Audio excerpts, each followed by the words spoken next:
श्री श्री वृंदावन बिहारी लाल की जय। श्रीमद् भागवत महापुराण की जय। श्रीमती राधा रानी सरकार की जय। श्री सुखदेव मुनि महाराज की जय। अपने अपने गुरुदेव भगवान की जय। जय जय श्री राधे। जय जय श्री राधे। जय जय श्री राधे। अस्मद्गुरुभ्यो नमः। अस्मत् सर्वगुरुभ्यो नमः। अस्मत् परम गुरुभ्यो नमः। श्री राधा कृष्णाभ्यां नमः। श्रीमते रामानुजाय नमः। लंबोदरम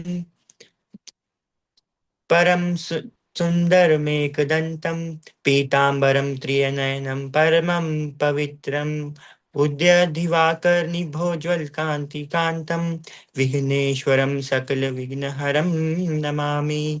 शरीरं स्वरूपं ततो वकलत्रं यश्चारुचित्रं धनं मेरुतुल्यं मनश्चेन लग्नं श्रीगुरुरग्निपद्मे ततः किं ततः किं ततः किं ततः किम् नारायणं नमस्कृत्य नरं चैव नरोत्तमं देवीं सरस्वतीं व्यासं ततो जयमुदीरयेत्। जयतु देवो देवकी नन्दनोऽयं जयतु कृष्णो वृष्णिवंश प्रदीपः। जयतु मेघश्यामलः कोमलाङ्गः जयतु पृथ्वीभारनाशो मुकुन्दः। कृष्ण त्वदीयपदपङ्कजपजरान्ते अद्यैव मे विष्णु मानसराजहंसः।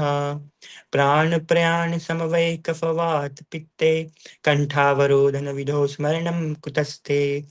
बहरापीडं नटवर्वपुः कर्णयो कर्णिकारं विभद्रवासः च कनकपीशं वैजयन्ती च मालां। रन्ध्रान् वेणोरधरसुधया पूरयन् गोपवृन्दे वृन्दारण्यं स्वपदरमणं प्रविशद गीतकीर्ति। करारविन्देन पदारविन्दं मुखारविन्दे विनिवेशयन्तं पटैपत्रस्य पुटेशायानं बालं मुकुन्दं मनसा स्मरामि। रामाय रामभद्राय रामचन्द्राय वेधसे रघुनाथाय नाथाय सीताय पतये नमः।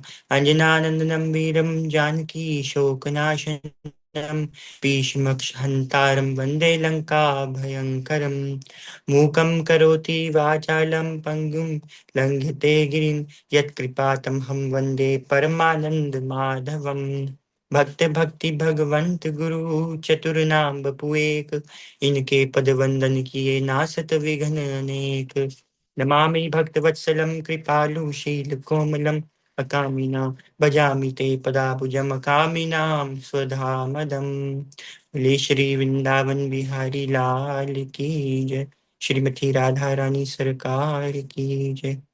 सुखदेव मुनि महाराज की जय। श्रीमद् भागवत महापुराण की जय। आइए आज नरकों के वर्णों का श्रवण करेंगे। अब राजा परीक्षित श्री सुखदेव मुनि महाराज से पूछते हैं कि इस भूमंडल का विस्तार कहाँ तक है और कितना है और इसके क्या लक्षण है। इसका उत्तर श्री सुखदेव जी कहते हैं कि परीक्षित, इस भूमंडल में नवद्वीप है।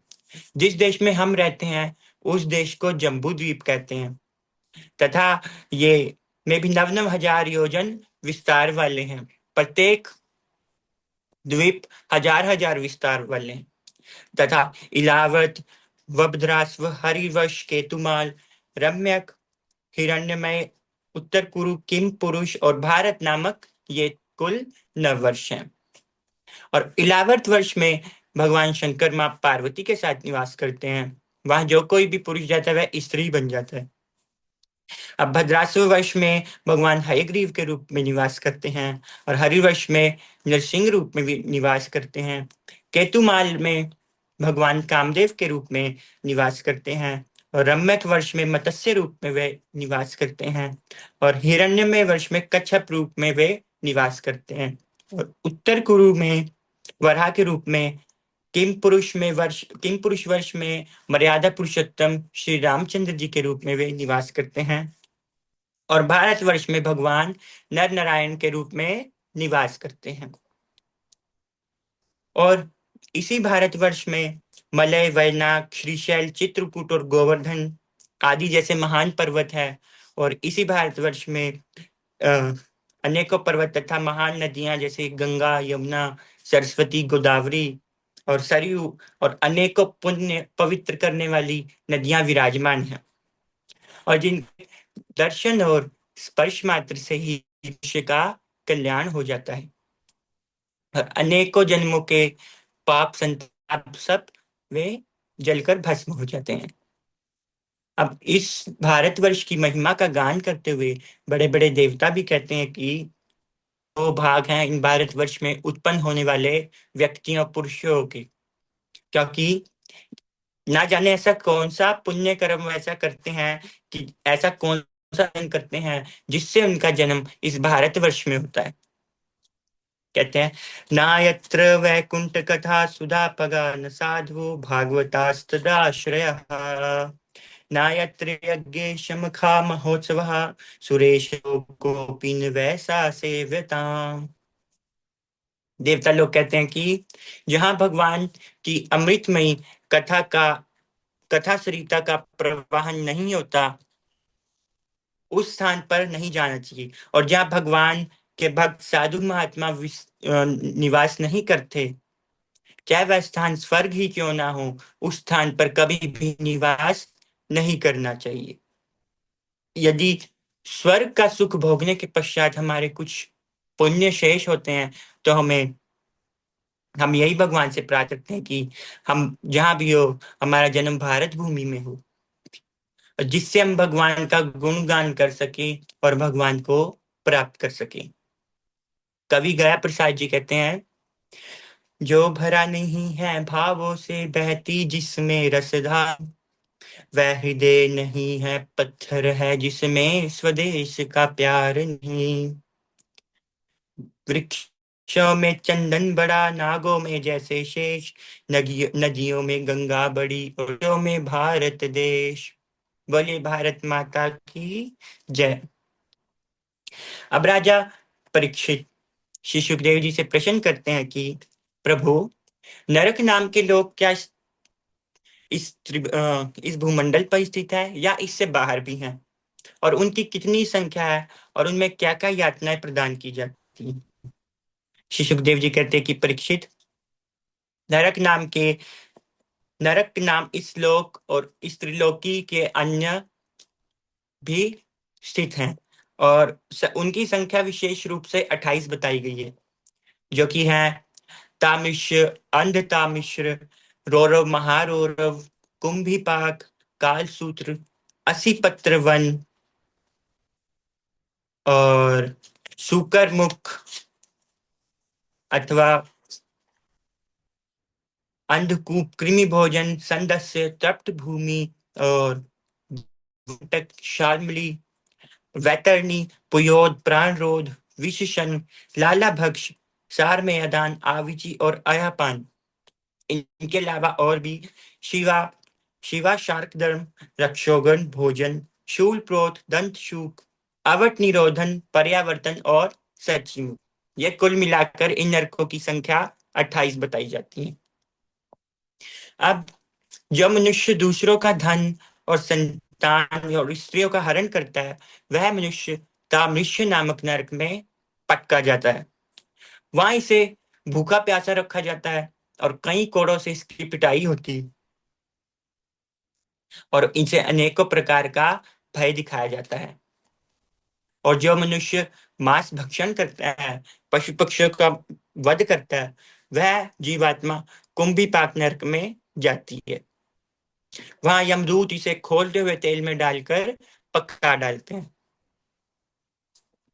अब जो मनुष्य अपने माता पिता की सेवा नहीं करता और ब्राह्मण और वेदों का विरोध करता है, वह कालसूत्र नरक में जाता है, या तांबे की तपी हुई भूमि पर इसे छोड़ देते हैं, जहां पीड़ा के मारे है अपने आप बेहोश और होश में आता रहता है। और जो मनुष्य वैदिक धर्मों का त्याग करके पाखंड पूर्वक धर्मों का आश्रय लेता है, वह भूत प्रेत आदि को जो सिद्ध करता है, वह असी पत्र नामक वन नामक नरक में जाता है।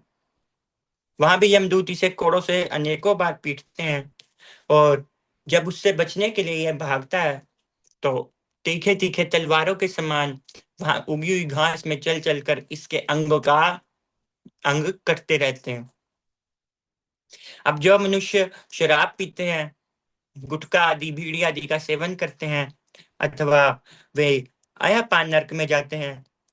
अब यहाँ यमदूत इसे कोड़ों से पीटते हैं और नीचे गिराते हैं, अथवा इसकी छाती पर पैर रखकर इसके मुंह में गर्म लोहा डालकर इसे निगलवा देते हैं, और यह पीड़ा के कारण चिल्लाता है और बेहोश हो जाता है। परीक्षित, इस प्रकार अनेकों यातनाओं को भोग कर मनुष्य पुनः अपने कर्मों के अनुसार इस पृथ्वी लोक पर आता है। अपने अपने पुण्य और पापों के अनुसार मनुष्य को स्वर्ग, स्वर्गलोक, नरकलोक और विभिन्न स्थूल शरीरों की प्राप्ति होती है। अथवा अगर वह पुण्य करता है तो उसे स्वर्ग की प्राप्ति होती है, पाप करता है तो नरक की प्राप्ति होती है, भक्ति करता है तो भगवान का धाम प्राप्त होता है। इसी से अब भागवत का पंचम स्कंद संपूर्ण हुआ। छठे स्कंद में हम प्रवेश करते हैं।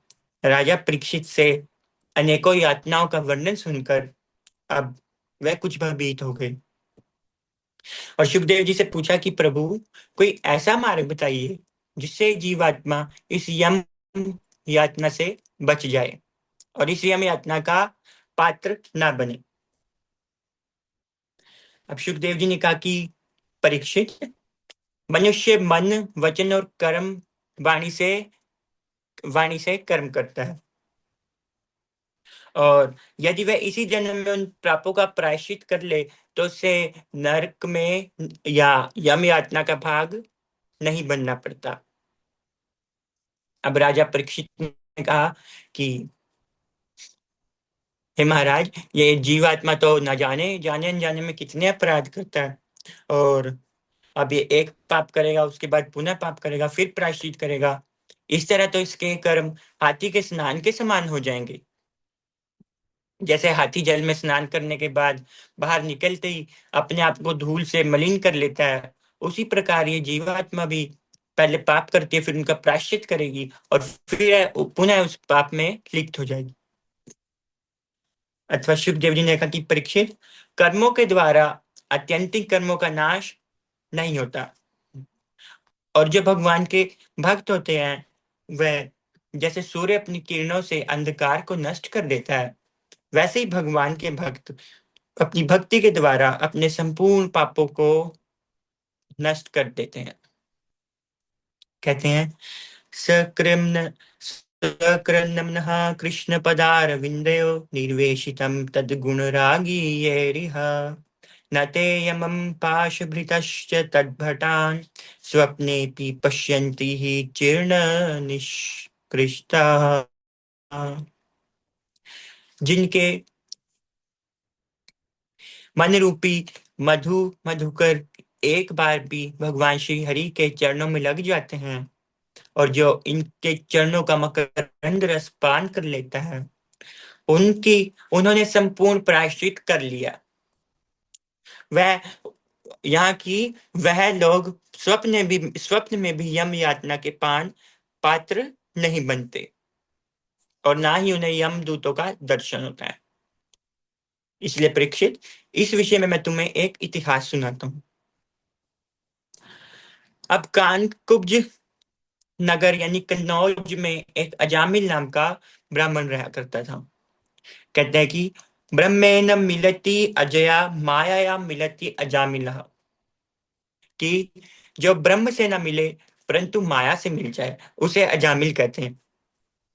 वह अजामिल त्रिकाल संध्या करता, अपने माता पिता की खूब सेवा करता, अग्निहोत्र करता, अथवा अनेकों अनेक भागवतिक कार्य करता। एक दिन वह हवन के लिए कुछ सामग्री लेने के लिए वन में गया, और वहां उसने एक वैश्य को देखा, और जिसे देखकर उसमें इतना आसक्त हो गया कि जब भी वह संध्या करता तो उसे वही दिखाई देती, तो यज्ञ करता तो उसे वही दिखाई देती, सभी जगह उसे वही दिखाई देती। अब उस वैश्य को पाने के लिए अजामिल अनेकों प्रकार के कर्म करता और अपनी सारी संपत्ति बेच दी, माता पिता का त्याग कर दिया और उसे प्राप्त कर लिया। अब उसके पोषण के लिए अजामिल चोरी करता, डकैती डालता और आने जाने वाले राहगीरों को मारकर उनसे लूटपाट करता। अब उस वैश्या से अजामिल के 9 पुत्र हुए। जब 10वां पुत्र उस वैश्य के गर्भ में था, उसी समय भगवान की अनुकंपा से उनके घर में संतों का आना हुआ। अब उन संतों महाराज की टोली इलाहाबाद प्रयागराज जा रही थी। और जब कन्नौज आया, यानी अजामिल का निवास स्थान आया, तो शाम हो चली। अब उन्होंने वहां खेल रहे बच्चों से पूछा कि यहाँ किसी वैष्णव भक्त का घर है जहाँ हम अपनी दीक्षा भिक्षा ले सकें। अब बालकों ने चंचलतावश अजामिल का घर बता दिया। अब सभी महात्मागण अजामिल के द्वार के बाहर पहुंचे और उनका दरवाजा खटखटाने लगे।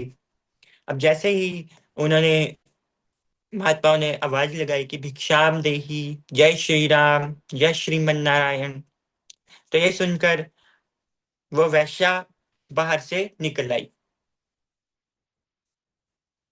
अब कुछ महात्माओं ने अब उस वैश्य ने पूछा कि महात्माओं, आपका यहाँ आना कैसे हुआ? आज हम भक्त महात्माओं ने कहा कि आज हम भक्त अजामिल के यहाँ भिक्षा लेने आए हैं। वैश्य ने कहा कि यह भक्त अजामिल का घर वर नहीं, ये तो पतित अजामिल का घर है। आप यहाँ से चले जाओ, यदि मेरे पति ने आपको देख लिया तो वह निश्चय ही सबको मार डालेगा। अब महात्माओं ने बोला कि अब तो हमने संकल्प कर लिया है कि हम भिक्षा लेकर ही जाएंगे। अब जब उस वैश्य ने अ, उन महात्माओं का दृढ़ संकल्प देखा, तो उसने उनको भिक्षा प्रदान करने के लिए आसन वगैरह दिया और उनके लिए भोजन बनाने के लिए चली गई। अब जब महात्माओं ने कहा कि भोजन तैयार हो गया और भोजन की थाली लगा दो, और जब अजामिल के यहाँ भेजी तो संगत पंगत लगी हुई थी। तो जब कीर्तन से पता चला कि अजामिल के घर यहाँ पर संत महात्माओं का आगमन हुआ है, तो उसी समय अजामिल अपने घर पर आता है। अजामिल कहता है, अरे मैं तो वैसे ही इधर उधर भटक रहा था, असली माल तो हमारे घर में ही आया है, क्योंकि साधुओं के पास ही असली माल होता है। अब उन उन टकों को लूटने के लिए चल पड़ा। अब अजामिल दुनिया को डराता था, परंतु वो अपनी पत्नी से बहुत डरता था। अजामिल की इस प्रकार की हरकत देखकर उसकी पत्नी ने उसे आंख दिखाई, तो अजामिल वहीं का वहीं बैठ गया। अब प्रातःकाल जब संत महात्मा जागे, तो उन्होंने अपना स्नान ध्यान और संध्या आदि किया और अजामिल के यहाँ के पहुंच के कहा कि हमारी भिक्षा पूर्ण हुई, अब हमें दक्षिणा दे दीजिए। दक्षिणा का नाम सुनकर अजामिल ने कहा कि आपके कमंडल आदि सुरक्षित है, यही सबसे बड़ी आपकी दक्षिणा है। यहाँ से चले जाओ, अन्यथा इसे भी मैं छीन लूंगा। महात्माओं ने कहा कि देवी, जो आपके हमारी दक्षिणा यही है कि जो आपको अगला पुत्र होगा उसका नाम आप नारायण रख दे। अजामिल की पत्नी ने उसको स्वीकार किया। और समय आने पर जब अजामिल की पत्नी को पुत्र हुआ, तो उसे वह बात याद आ गई जो महात्माओं ने उनसे कही थी, और उसने अपने पुत्र का नाम नारायण रखा। अब अजामिल अपने उसी छोटे पुत्र से अत्यधिक प्रेम करता था, उसकी बहुत परवाह करता था। हर जगह अजामिल केवल नारायण उठ जाओ, नारायण खा लो, नारायण पी लो, नारायण नहा लो, ऐसे ऐसे करते करते अब अजामिल की उम्र 88 वर्ष की आ गई। और अब जब उसकी मृत्यु का समय आया, तो यमराज के 3 दूत हाथ में फांसी का फंदा लेकर प्रकट हो गए। अब जब अजामिल उन भयानक दूतों को देखा तो घबरा गया, चिल्लाने लगा। वही बात जो 88 वर्ष का उससे प्रैक्टिस थी उसी को रिपीट करने लगा। कहने लगा कि नारायण बचाओ, नारायण बचाओ। अब विष्णु लोक में भगवान नारायण ने सुना कि कोई मुझे पुकार रहा है। तो तो भगवान नारायण ने अपने पार्षदों को भेजा। उन्होंने कहा कि जाओ, कोई मेरा भक्त मुझे पुकार रहा है, उसे बचाओ।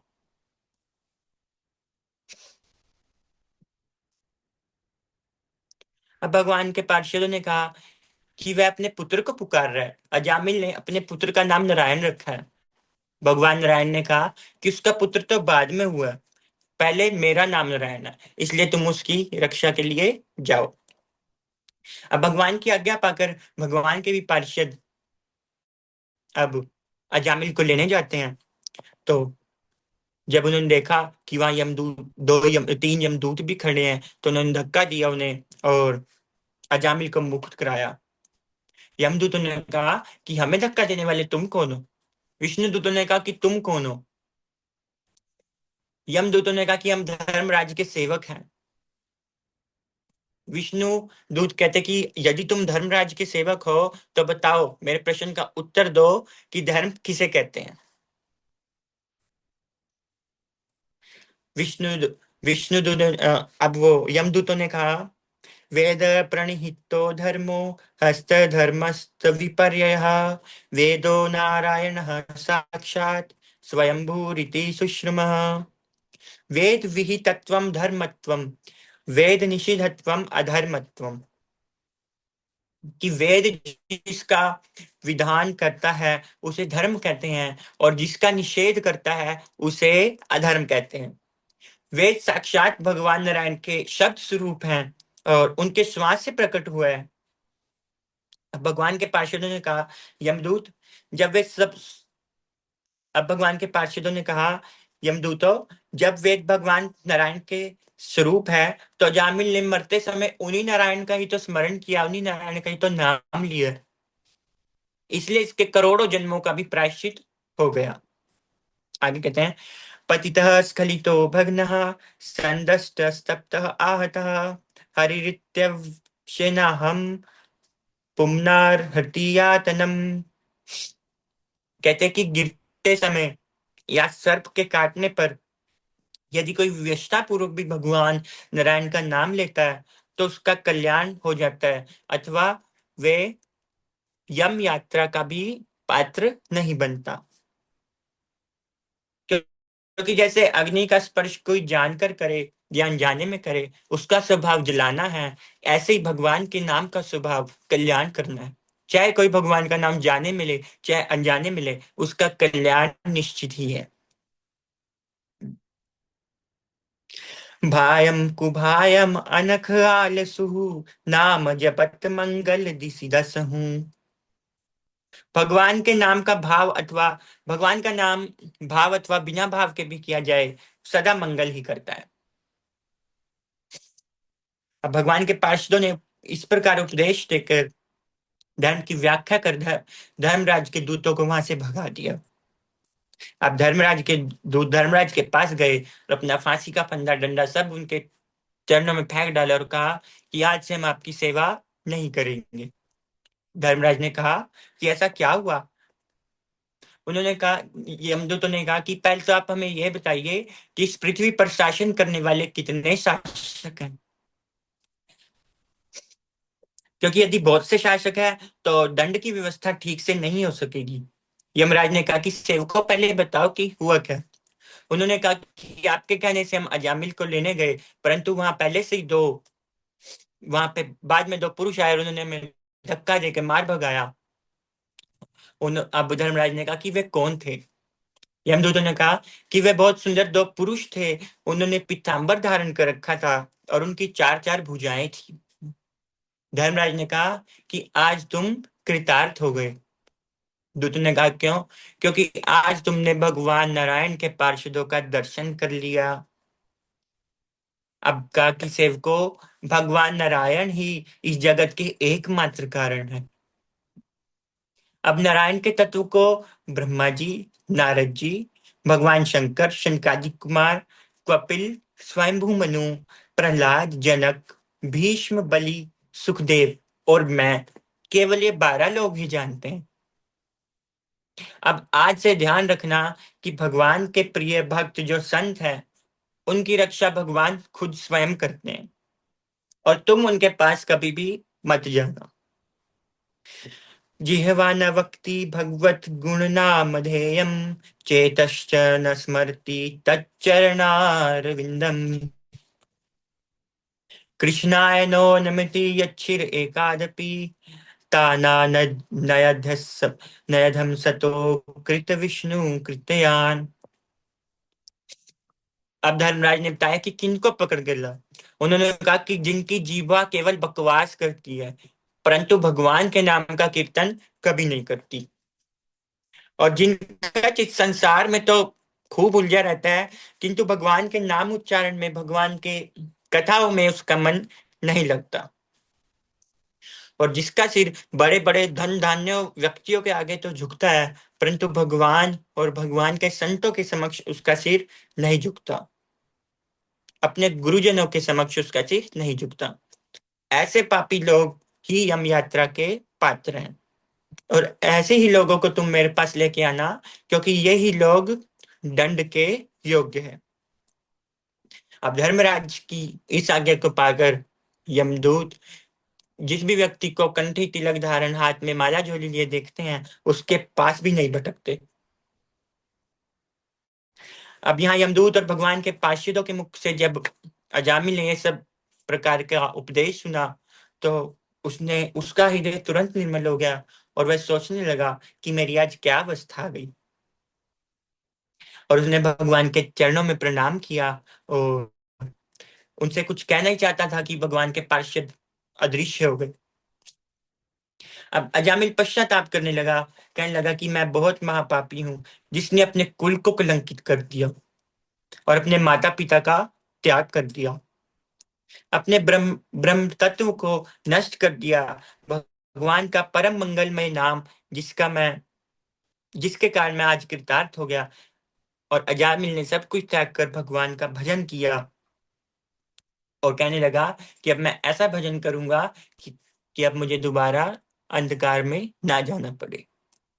गोस्वामी तुलसीदास जी महाराज कहते हैं, नाम प्रसाद शंभु अविनाशी, साधु अमंगल मंगल राशि, शुक सनकादि सिद्ध मुनि जोगी, नाम प्रसाद ब्रह्म सुख भोगी, नारद जनेऊ नाम प्रतापु, जग प्रिय हरि हरि प्रिय प्रिय आपू, नाम जपत प्रभु कीन प्रसादु, भगत शिरोमणि भये प्रहलादु, सुमरि पवन सुत पावन नामू, अपने बस करी राखे रामू, अपीतु अजामिल गजुगनि काऊ, भये मुकुट हरि नाम प्रभाऊ, कहाँ कहो लग नाम बड़ा, राम न सकहीं नाम गुण गाई। बहुत सुंदर भगवान के नाम की महिमा का वर्णन किया, और ऐसा विचार करके अजामिल ने घर छोड़ दिया और हरिद्वार चला आया। वहां भगवान का नाम जप करके भजन किया और भगवान को प्राप्त कर लिया। बोले श्री वृंदावन बिहारी लाल की जय, श्रीमद् भागवत महापुराण की जय, जय श्री राधे, जय जय श्री राधे, जय जय श्री राधे।